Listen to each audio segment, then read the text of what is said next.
কেনিয়ায় প্রাক্তন প্রধানমন্ত্রীকে শেষ বিদায় জানাতে এসে পুলিশের গুলিতে প্রাণ হারালো 4 জন, আহত হয়েছে বেশ কয়েকজন। বিরোধী দলীয় নেতা রাইলা ওডিঙ্গার শোকযাত্রায় এই ঘটনা ঘটে। ভারত থেকে তার মৃতদেহ নিজ দেশে আনা হলে শেষবারের মতো প্রিয় নেতাকে দেখতে ভিড় জমায় হাজার হাজার মানুষ। মরদেহ রাজধানীর একটি স্টেডিয়ামে নেয়ার পর সেখানে বিশৃঙ্খলা পৌঁছায় চরমে। প্রথমে ফাঁকা গুলি আর টিয়ার গ্যাস নিক্ষেপ করলেও এক পর্যায়ে গুলি ছোড়ে পুলিশ।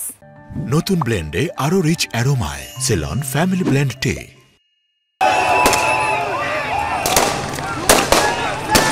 এই হুড়োহুড়ি আর গোলাগুলির দৃশ্য কোনো বিক্ষোভের নয়। প্রাক্তন প্রধানমন্ত্রীর শোকযাত্রায় যোগ দিতে এসে এমন পরিস্থিতির মুখোমুখি তার অনুসারী এবং সমর্থকরা। প্রিয় নেতাকে শেষবারের মতো দেখতে নাইরোবির জোমো কেনিয়াট্টা আন্তর্জাতিক বিমানবন্দরে ভিড় জমায় হাজারো মানুষ। বিপুল ভিড়ের কারণে সাময়িকভাবে বিমান চলাচল বন্ধ রাখতে বাধ্য হয় এয়ারপোর্ট কর্তৃপক্ষ। আমি এখনো কাজে যাইনি, হতভম্ব হয়ে আছি। প্রিয় নেতা আমাদের ছেড়ে চলে গেছেন, তিনি ছিলেন আমাদের ঈশ্বরের মতো। এটা সত্যি এক বিশাল ক্ষতি, অনুভূতি ভাষায় প্রকাশ করার মতো না।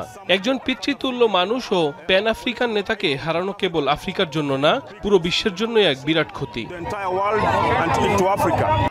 সাধারণ মানুষকে শ্রদ্ধা জ্ঞাপনের সুযোগ করে দেওয়ার জন্য তার মরদেহ নিয়ে যাওয়া হয় রাজধানীর মই ইন্টারন্যাশনাল স্পোর্টস সেন্টারে। তবে সেখানে ছিল না তিল ধারণের ঠাঁই। স্টেডিয়ামে ঢুকতে না পেরে গেটের বাইরে ভিড় জমায় হাজার হাজার কেনিয়ান।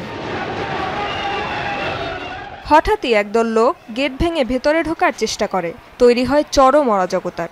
পরিস্থিতি নিয়ন্ত্রণে আনতে প্রথমে ফাঁকা গুলি ছড়ে নিরাপত্তা বাহিনী, নিক্ষেপ করে টিয়ার গ্যাস।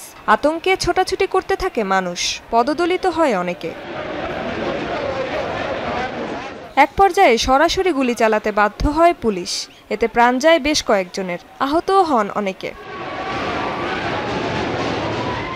গেল বুধবার সকালে ভারতের কোচিতে হাঁটতে বেরিয়েছিলেন কেনিয়ার সাবেক প্রধানমন্ত্রী 80 বছর বয়সী রাইলা ওডিঙ্গা। সে সময় হঠাৎ অসুস্থ হয়ে পড়েন তিনি। হাসপাতালে নেয়ার পর মারা যান কেনিয়ার বিরোধী দলীয় এই নেতা। পরদিন সকালে নিজ দেশে ফেরত আসে তার মরদেহ। রেজবানা সাইমা, যমুনা নিউজ।